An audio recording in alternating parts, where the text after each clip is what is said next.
ഇൽമിന്റെ അഹലുകാരെ നമ്മൾ എപ്പോഴും മഹബത്ത് വെക്കണം. പുതിയ കാലത്ത് നേരത്തെ സൂചിപ്പിച്ചല്ലോ, ഉദ്ഘാടന ഭാഷണത്തിൽ ഉസ്താദ് അവർകൾ സൂചിപ്പിച്ചിട്ടുണ്ട്. പുതിയ കാലത്ത് ആലിമീങ്ങളുടെ ഖബളത്തിൽ നിന്ന് ഈ ഉമ്മത്തിനെ എങ്ങനെയാണ് പിഴുതു മാറ്റുക എന്ന ആലോചനയാണ് സജീവമായി നടക്കുന്നത്. അതിന് ചുക്കാൻ പിടിക്കുന്നത് ബിദ്അത്തിന്റെ കക്ഷികളാണ്. കാരണം അവരുടെ യുക്തി വെച്ചുകൊണ്ട് ഉണ്ടാക്കിയ മതത്തെ പ്രചരിപ്പിക്കണമെങ്കിൽ ഈ ആലിമീങ്ങളുടെ കെട്ടിൽ നിന്ന് ഉമ്മത്തിലെ സാധാരണക്കാര് രക്ഷപ്പെടണം. ഈ കെട്ട് എന്ന് പറയുന്നത് അതൊരു സുരക്ഷിതത്തിന്റെ, ഒരു സംരക്ഷണത്തിനു വേണ്ടിയുള്ള വേലിയാകുന്ന കെട്ടാണ്, അല്ലാതെ ബുദ്ധിമുട്ടിക്കാനുള്ള കെട്ടല്ല. അതൊരു ഹിമായത്തിന്റെ കെട്ടാണ്. ആ കെട്ട് പൊട്ടിയാലേ യഥാർത്ഥത്തിൽ പിഴച്ച ആശയങ്ങളെ സാധാരണക്കാരുടെ മനസ്സിലേക്ക് കൊണ്ടെത്തിക്കാൻ കഴിയൂ എന്ന കൃത്യമായ ധാരണയുള്ളത് കൊണ്ടാണ് 970 മുതൽ കേരളത്തിന്റെ മണ്ണിൽ പണ്ഡിതന്മാരെ ചോദ്യം ചെയ്തുകൊണ്ടുള്ള ഒരു രീതി വിദ്അത്തുകാര് ആരംഭിച്ചത്. അതിനു മുമ്പ് ആലിമീങ്ങൾ പറയുന്നിടത്ത് ജനങ്ങളങ്ങ് നിൽക്കല, വേറൊരു ആലോചനയില്ല.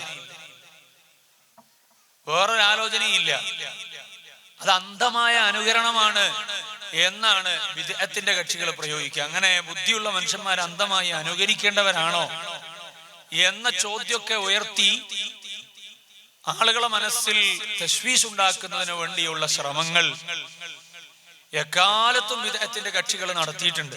കാരണം അവർക്ക് ഇസ്ലാം പൊളിക്കലാണ് പ്രധാനപ്പെട്ട ലക്ഷ്യം, മതത്തെ തകർക്കലാണ് പ്രധാനപ്പെട്ട ലക്ഷ്യം.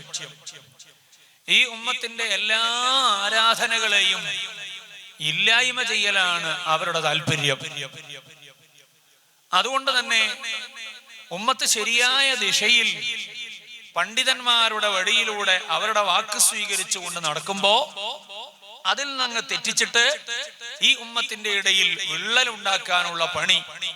എന്തിനാണ് ഈ ഉമ്മത്തിന്റെ ഇടയിൽ വിള്ളൽ ഉണ്ടാകുന്നത്? ഈ ഉമ്മത്ത് ക്ഷയിച്ചു പോകാൻ, നശിച്ചു പോകാൻ. ഭിന്നിച്ചു പോയാൽ നശിപ്പിക്കാൻ എളുപ്പമാണല്ലോ.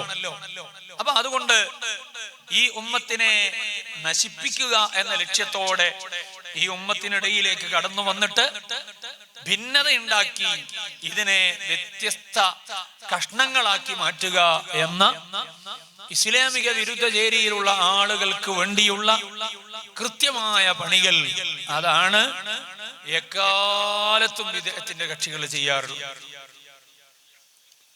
ഇത് അന്ധമായ ഒരു വിരോധത്തിന്റെ പേരിലൊന്നും പറയല്ല, നിഷ്പക്ഷമായി ആലോചിച്ചാൽ ബോധ്യമാകുന്ന കാര്യങ്ങളാണ്, സത്യസന്ധമായി ഒരാൾക്ക് മനസ്സിലാകുന്ന കാര്യമാണ്.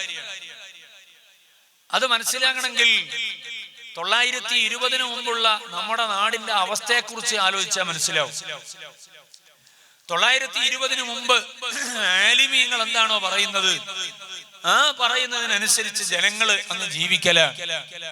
അവരിൽ വിശ്വാസം അർപ്പിച്ചുകൊണ്ട്, അവരെ മുറുകെ പിടിച്ചുകൊണ്ട്, അവരാണ് ഞങ്ങളെ അത്താണി, അവരാണ് ഞങ്ങളെ അവലംബം, അവരാണ് ഞങ്ങൾക്ക് മാർഗദർശനം നൽകുന്നവർ, അവർ പിഴവിലേക്ക് നമ്മളെ കൊണ്ടുപോകില്ല എന്ന ഉറച്ച വിശ്വാസത്തിൽ മുഅ്മിനീങ്ങളായ ആളുകൾ അവരുടെ കീഴിൽ അടിയുറച്ചു നിന്നങ്ങനെ ജീവിച്ചു പോകുകയാണ്. അവര് ഖുർആൻ മുഴുവനും പഠിച്ചിട്ടല്ല നിസ്കാരം തുടങ്ങിയത്, അവര് ഖുർആൻ മുഴുവനും പഠിച്ചിട്ടല്ല നോമ്പെടുക്കാൻ തുടങ്ങിയത്, അവര് ഖുർആൻ മുഴുവനും അതിന്റെ വിശദീകരണങ്ങൾ മനസ്സിലാക്കിയിട്ടല്ല അവര് ഹജ്ജ് ചെയ്യാൻ തുടങ്ങിയത്, അവര് ഖുർആനിന്റെ ആയത്തുകൾ മുഴുവനും മനസ്സിലാക്കിയിട്ടല്ല സക്കാത്ത് കൊടുക്കാൻ തുടങ്ങിയത്, അവര് ഖുർആൻ മുഴുവനും മനസ്സിലാക്കിയിട്ടല്ല അള്ളാഹുവിന്റെ വിശ്വാസ കാര്യങ്ങളും ആ ഈമാനിന്റെ 6 കാര്യങ്ങളും കൃത്യമായി അവർക്ക് ബോധ്യമായത്. അവരെങ്ങനെയാ പഠിച്ചത്? സാധാരണക്കാർക്ക് ഖുർആനിന്റെ വിശദാംശങ്ങളിലേക്ക് പോകാനുള്ള വിവരമുണ്ടോ? ഇല്ലല്ലോ. ആ വിവരമില്ലാത്ത ആളുകൾ പൂർണ്ണാർത്ഥത്തിൽ പരിശുദ്ധമായ ഇസ്ലാമിന്റെ വിശ്വാസപരവും കർമ്മപരവുമായ സർവാധികാര്യങ്ങളും പഠിച്ചു മനസ്സിലാക്കിയത് ആലിമീങ്ങളെ വാക്കിൽ നിന്ന്, അല്ലാതെ ഖുർആനിൽ നിന്നും ഹദീസിൽ നിന്നും നേരിട്ട് അവര് നോക്കി മനസ്സിലാക്കിയതല്ല. അങ്ങനെ മനസ്സിലാക്കണം എന്ന ഒരു വാദം ബിദ്അത്തിന്റെ കക്ഷികൾ കൊണ്ടുവന്നത്. അത് ബുദ്ധിപരമല്ല. ഏതു സാധാരണക്കാരനാണ് ഖുർആനും ഹദീസിലും നോക്കിയിട്ട് നേരിട്ട് മനസ്സിലാക്കാൻ പറ്റുക? നിങ്ങളൊന്ന് ആലോചിച്ചു നോക്കൂ. അന്ധമായ അന്ധമായ ഒരു തഖ്ലീദ് എന്ന അർത്ഥത്തിൽ പണ്ഡിതന്മാരുടെ വാക്കുകൾ അങ്ങനെ തന്നെ അണ്ണാക്ക് തൊടാതെ വിഴുങ്ങുന്ന ഏർപ്പാടാണ് ഈ സാധുക്കളായ സുന്നികൾക്കുള്ളത് എന്ന് പറഞ്ഞുകൊണ്ട് ആക്ഷേപിക്കാറുണ്ട്. എന്നാൽ ഈ മൗലവിമാരുടെ വാചകം അണ്ണാക്കോട് തൊടാതെ വിഴുങ്ങലല്ലേ ബിദ്അത്തിന്റെ പാളയത്തിൽ ഓരോരുത്തരും ചെയ്യുന്നത്? അവരുടെ സാധാരണക്കാർക്ക് ഖുർആനും ഹദീസൊക്കെ ഇഴകീറി മനസ്സിലാക്കിയിട്ടാണോ ഓരോരുത്തർ ഓരോ കാര്യം ചെയ്യുന്നത്? അല്ല, അങ്ങനെയല്ല ചെയ്യുന്നത്. അവരുടെ മൗലവിമാര് പറയുന്ന വാചകം അങ്ങനെ തന്നെ അണ്ണാക്ക് തൊടാതെ വിഴുങ്ങുകയാണ് അവർ ചെയ്യുന്നത്. അവർ ഈ അടുത്ത കാലത്ത് വന്നിട്ട് ഇമാമിങ്ങളെ തള്ളിയിട്ട് പറയുന്ന ആളുകളെ അണ്ണാക്ക് തൊടാതെ വിഴുങ്ങുന്നതിനേക്കാളും നല്ലത് ഇമാമിങ്ങളെ അണ്ണാക്ക് തൊടാതെ വിഴുങ്ങലാണ് എന്നതാണ് യഥാർത്ഥ ബുദ്ധി പറയുന്നത്. കാരണം ഇമാം ഷാഫി റളിയല്ലാഹു അൻഹു 10 ലക്ഷം ഹദീസ് മനഃപ്പാടമാക്കിയ ആളാണ്. ഇവിടുത്തെ മൗലവിമാർക്ക് 1000 ഹദീസ് മനഃപ്പാടുണ്ടോ എന്ന് ചോദിച്ചാൽ അതുണ്ടാകൂല. പോകട്ടെ, ഒരു ഹദീസ് ഗ്രന്ഥത്തിലെ എത്ര ഹദീസുകളെ സനദുകൾ, ആ സനദിലെ റാവിമാരെ കുറിച്ച് അവർക്ക് വിവരമുണ്ടെന്ന് ചോദിച്ചാൽ നോക്കാതെ പറയാൻ കഴിയില്ല. എന്നാൽ ഇമാം ഷാഫി റളിയല്ലാഹു അൻഹുവിന്, ഇമാം ബുഖാരി റളിയല്ലാഹു അൻഹുവിന് അവരോട് ഒരു ഹദീസിന്റെ റിവായത്തിനെ കുറിച്ച് ചോദിച്ചാൽ ആ സനദിലെ റാവിമാരെ മുഴുവനും കൃത്യമായിട്ട് ഇങ്ങ് പറയും. റാവിമാരെ മാത്രല്ല പറയുക, അവരുടെ ജീവചരിത്രം മുഴുവനും നമുക്ക് പറഞ്ഞു തരും. അവരുടെ ജീവചരിത്രം മുഴുവനും പറഞ്ഞു തരും. എന്തുകൊണ്ടാണ്? ഈ ഹദീസിന്റെ സിഹത്തിന്റെ വിഷയത്തിലുള്ള ആലോചനകൾ നടക്കുമ്പോ ഈ റിവായത്ത് ചെയ്ത സനദിലുള്ള ഒരാൾ മറ്റേ ആളെ മുലാഖാത്ത് ചെയ്തിട്ടുണ്ടോ, കണ്ടിട്ടുണ്ടോ? അയാൾ ഏത് കാലക്കാരനാണ്? ഇദ്ദേഹം ഏത് കാലക്കാരനാണ്? അയാൾ ഏത് നാട്ടിലാണ്? ഇദ്ദേഹം ഏത് നാട്ടിലാണ്? ഇതൊക്കെ പരിശോധിച്ചിട്ട് വേണം ആ സനദ് മുത്തസിലായിട്ടുണ്ടോ, അദ്ദേഹത്തിന് കൃത്യമായിട്ട് കിട്ടിയിട്ടുണ്ടോ എന്നൊക്കെ കൃത്യമായി വ്യക്തമായും അത് പറയണമെങ്കിൽ, ബോധ്യപ്പെടുത്തണമെങ്കിൽ കേവലം ഹദീസ് മാത്രം മനഃപ്പാഠം പഠിച്ചാൽ പോരാ. ഹദീസിന്റെ സനദ് അറിയണം. ആ സനദിലെ ഓരോ റാവിമാരുടെയും കാലഗണനയും അവരുടെ ജീവിതത്തിന്റെ കാര്യങ്ങളും.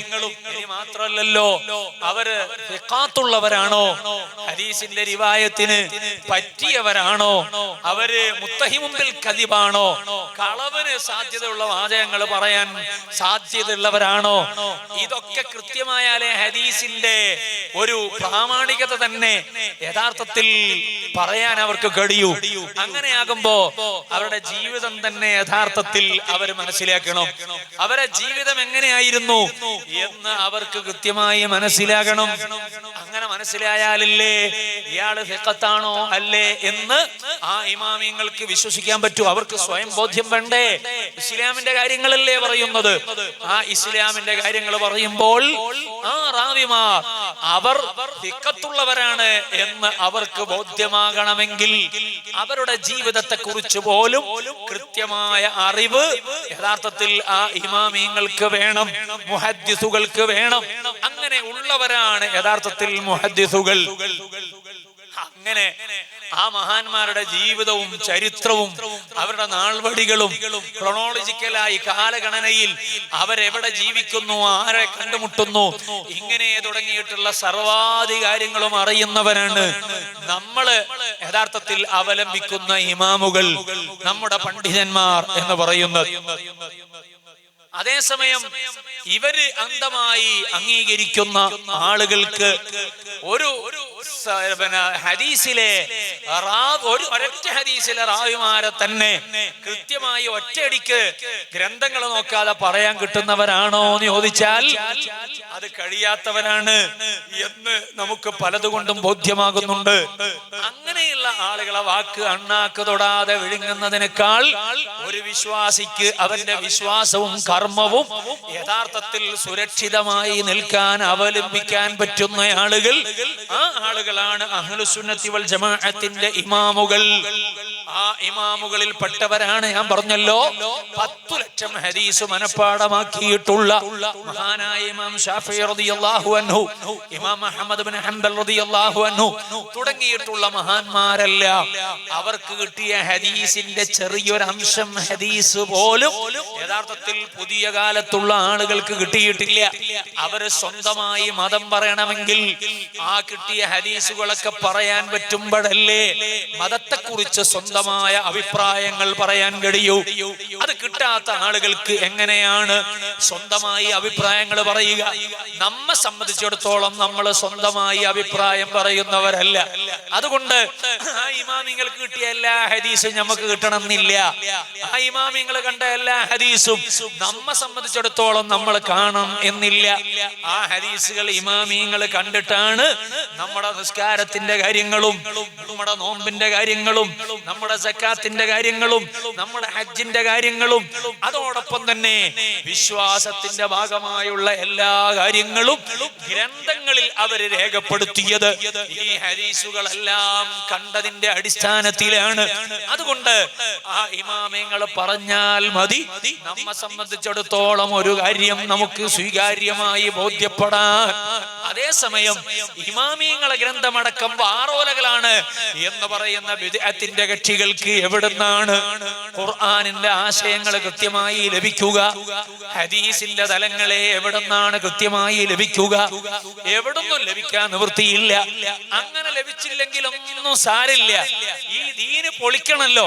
അതുകൊണ്ട് ഞങ്ങളെ യുക്തിക്കനുസരിച്ച് ഞങ്ങൾ പറയുന്നത് നിങ്ങളങ്ങ് സ്വീകരിച്ചാ മതി എന്ന് പറയുന്ന ആത്മജ്ഞാനികളായ ആളുകൾ, ആ ആളുകളാണ് ബിദ്അത്തിന്റെ തലപ്പത്തുള്ള സർവ്വ ആളുകളും. അത്തരം ആളുകളെ വാദഗതികളെ കൃത്യമായി കൈകാര്യം ചെയ്ത് വിശുദ്ധ ഇസ്ലാമിനെ കാത്തു സൂക്ഷിക്കണമെന്ന് വിചാരിച്ചവരാണ് ഈ മഹത്തായ പ്രസ്ഥാനത്തിന് നേതൃത്വം നൽകിയ ആലിമീങ്ങൾ. താജുൽ ഉലമാ സയ്യിദ് അവറുകൾ അതിൽ മുന്നിൽ നിന്നവരാണ്. ബിദ്അത്തിന് ഈ ഉമ്മത്തിലേക്ക് കടന്നു വരാനുള്ള വഴി പോലും ഉണ്ടാകരുത് എന്ന വല്ലാത്ത നിർബന്ധത്തിന്റെ പേരിലാണ് കൃത്യമായ ആദർശ വഴിയിൽ മഹാനവറുകൾ നിലപാട് സ്വീകരിച്ചു മുന്നോട്ടു പോയതെന്ന് നമ്മൾ മനസ്സിലാക്കേണ്ടതുണ്ട്. അങ്ങനെ ആലിമീങ്ങൾ കൃത്യമായി നിലപാട് പറയും എന്നതുകൊണ്ട് തന്നെയാണ് യഥാർത്ഥത്തിൽ ആലിമീങ്ങളെ എഴുത്തി സംസാരിക്കാൻ എല്ലാ ബിദ്അത്തിന്റെ കക്ഷികളും എല്ലാ കാലത്തും തുനിഞ്ഞിട്ടുള്ളത്. കാരണം അവരുടെ കപടത്തിൽ നിന്ന് ഈ ഉമ്മത്തൊന്ന് മാറിക്കിട്ടിയാലേ അവരുടെ പിഴച്ച വാദങ്ങൾ മുന്നോട്ട് കൊണ്ടുപോകാൻ പറ്റൂ.